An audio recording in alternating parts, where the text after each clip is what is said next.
괜히 했네, 분명히 이렇게 후회하시게 됩니다.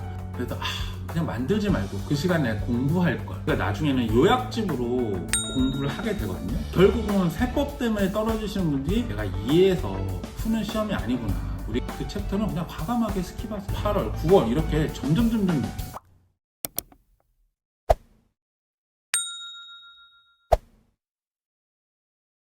안녕하세요, 하담입니다. 오늘은 오래간만에 공인중개사 시험 준비하시는 분들을 위해서 컨텐츠를 준비했습니다. 공인중개사 시험 준비 시 절대로 하면 안 되는 공부 방법 7가지.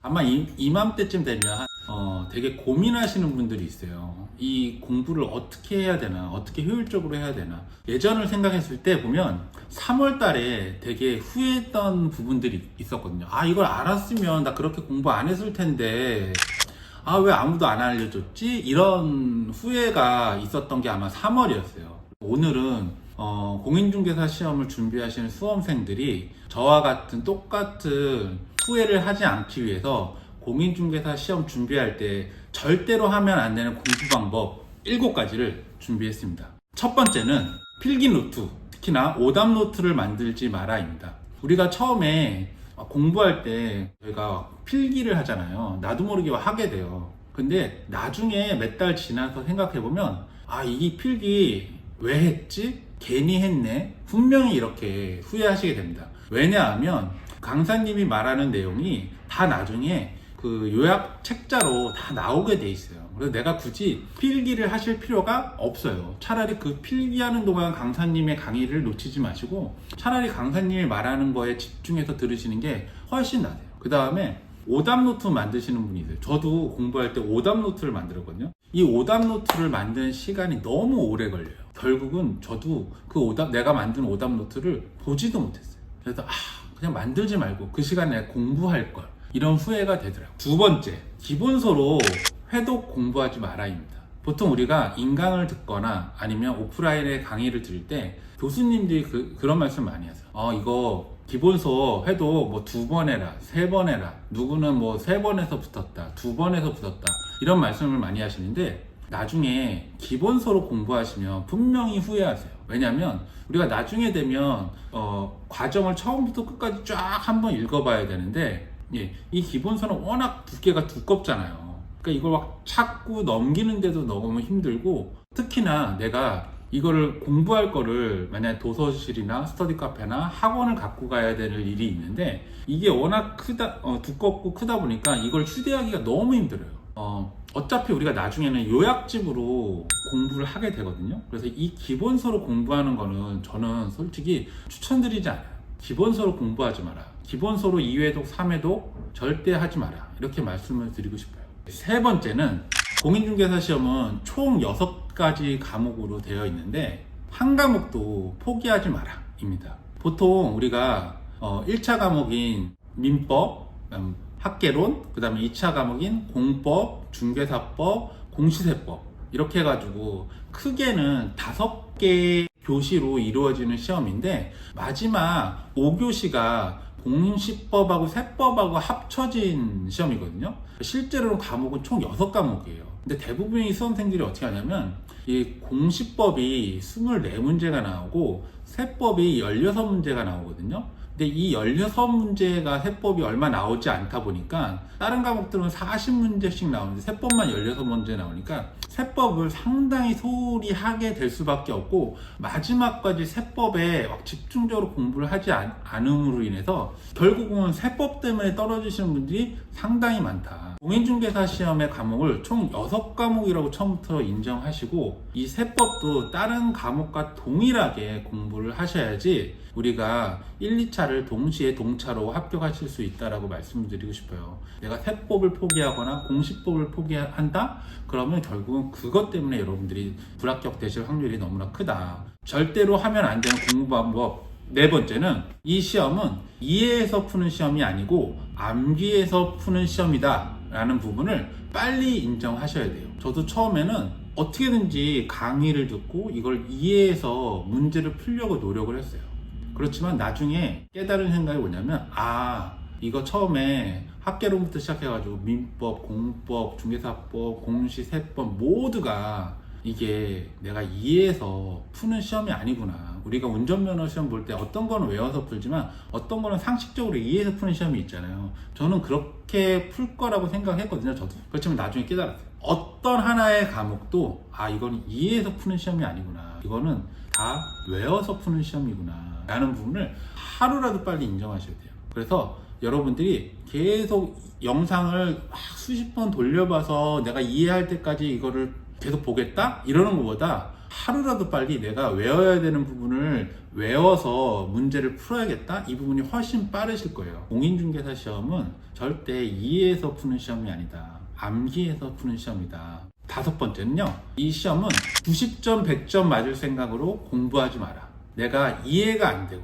이런 부분들은 그냥 과감하게 스킵해라. 이 과목 내가 하다 보니까 나랑 잘 맞네? 하는 과목이 분명히 한 과목 내지 두 과목, 세 과목 이렇게 생기거든요. 그럼 내가 막 시험 이렇게 공부를 하다 보면 욕심이 생겨요. 이 시험은 분명히 평균 60점 이상만 맞으면 되는 시험인데 내가 어느 순간에 70점, 80점, 90점, 100점까지 이렇게 한번 맞아볼까 하는 생각이 들어요. 이거 90점 맞는다 그래서 아무도 알아주지 않아요. 평균 60점으로 붙은 사람이랑 평균 80점이랑 붙는 사람이랑 결과 후에 아무 차이도 없어요. 근데 내가 공부하다 보면 내가 꽂히는 과목이 있어. 민법? 이거 잘 되는데? 하다 보면 내가 70점 맞았어. 충분히 70점, 80점 맞으면 잘 맞는 점수인데 이거 재밌네? 나 90점 맞아야지? 100점 맞아야지? 이렇게 하시는 분들이 분명히 있더라고요. 3번, 4번, 5번, 6번 봤는데도 이 챕터는 내가 이해가 안 된다? 그러면 그 챕터는 그냥 과감하게 스킵하세요. 그게 정신건강에 좋고 여러분들 점수 향상되는 게 좋아요. 차라리 내가 다른 부분들을 외워서 그 한 문제 틀리더라도 다른 부분을 맞을 수 있게 공부하시는 게 정말 현명한 방법이라고 말씀드리고 싶어요. 하다 보면 내가 욕심이 생겨서 평균 60점, 70점, 80점, 90점 이렇게 맞고 싶다라는 생각이 분명히 드실 거거든요. 근데 절대로 그렇게 공부하시면 안 돼요. 6번째는 특강을 듣지 마라. 학원에서 또는 인강에서 여러분들한테 기본적으로 듣는 그런 인강 프로그램 외에 추가로 돈을 들여서 주말에 특강 상품을 팔아요. 예를 들어서 민법에 판례 특강이라고 그래가지고 판례만 모아서 주말에 강의하는 특강이 있어요. 보통 우리가 민법을 공부하게 되면 이제 기본 판례가 한 두세 문제 정도 나오거든요. 근데 그 두세 문제, 한 문제를 더 맞자고 특강을 들어버리면 나머지 공부하는 시간이 뺏겨요. 그 다음에 제가 공부하는 사람이 지쳐버리게 돼 있고 그거는 학원을 위한 하나의 특강이라는 거예요. 내가 돈을 주고 하는 거는 그 학원의 상품이라고 보시면 돼요. 절대로 내가 한 문제 더 맞자고 특강을 듣지 마세요. 저도 공부할 때 특강을 절대 하나도 듣지 않았거든요. 그렇지만 특강 안 듣는다고 합격의 당락에 아무런 지장을 주지 않습니다. 차라리 내가 그 판례, 못 본 판례 나오면 틀리면 돼요, 과감하게. 차라리 그 시간을 아껴서 다른 문제를 더 맞추는 게 낫지 내가 여태까지 보지 못한 판례 하나 더 맞추자고 특강에 가입해서 몇 달 동안 돈을 내고 주말에 시간을 내고 공부하는 거 이건 절대 아닌 것 같아요. 7번째는요. 모의고사나 문제 푸는 것을 절대로 뒤로 미루지 마라. 이렇게 말씀을 드리고 싶어요. 보통 우리가 공부를 시작하고 학원에서 학원 모의고사라는 걸 봐요. 인강하시는 분들도 오프라인 학원에 신청하시면 3월부터 학원에서 하는 모의고사를 실제 시험과 같이 여러분들이 시험을 보실 수가 있어요. 저는 예전에 제 영상에도 말씀드렸지만 이 모의고사 보는 거를 절대적으로 강추하거든요. 그렇기 때문에 3월부터 보실 수가 있으면 그냥 내가 공부를 안 했다 그래도 매달 보는 모의고사를 꼭 보셔라. 이렇게 저는 추천을 드리는데 대부분 사람들이 내가 아직 공부를 안 했으니까 나중에 공부 다 한 다음에 모의고사 봐야지 해가지고 이거를 5월, 6월, 7월, 8월, 9월 이렇게 점점 미뤄요. 그럼 모의고사를 보지 않고 내가 문제를 풀지 않으면 이 공인중개사 시험은 절대로 붙을 수 없는 시험이에요. 우리가 이 공인중개사 시험이 내가 문제를 잘 맞춰서 60점 이상 맞춰야 되는 그런 지식적인 부분도 필요하지만 분명히 내가 해당 시간 안에 이 40문제를 푸는 연습, 어려운 문제를 맞닥뜨렸을 때 이거를 내가 그냥 스킵해서 나가는 연습, 그 다음에 내가 맞출 수 있는 건 과감하게 맞추고 못 맞추는 거는 내가 찍을 수 있는 연습, 이런 부분들이 부가적으로 꼭 필요한 스킬들이 있거든요. 근데 그런 것들은 내가 모의고사를 보지 않거나 내가 문제를 풀지 않으면 절대로 습득할 수가 없어요. 그래서 실제 시험하고 똑같이 모의고사를 매달 보시는 거를 추천을 드리고, 설사 모의고사를 보지 못하면 실제 시험 보는 거 똑같이 집에서 문제를 40문제씩 해가지고 내가 시간을 재놓고 문제를 푸는 거를 저는 추천을 드려요. 꼭 그렇게 하셔야지, 문제를 풀어봐야지, 시험 유형이 어떻게 나오고, 그리고 내가 틀려봐야지, 내가 뭐가 부족하구나, 이런 걸 금방 깨달으실 수 있거든요. 그냥 내가 이해만 하고 내가 어느 정도 다 암기만 하고 나중에 시험을 보겠다? 그럼 너무 늦어요. 기존에 어떤 형식으로 나왔고, 내가 어떤 부분에 약하고,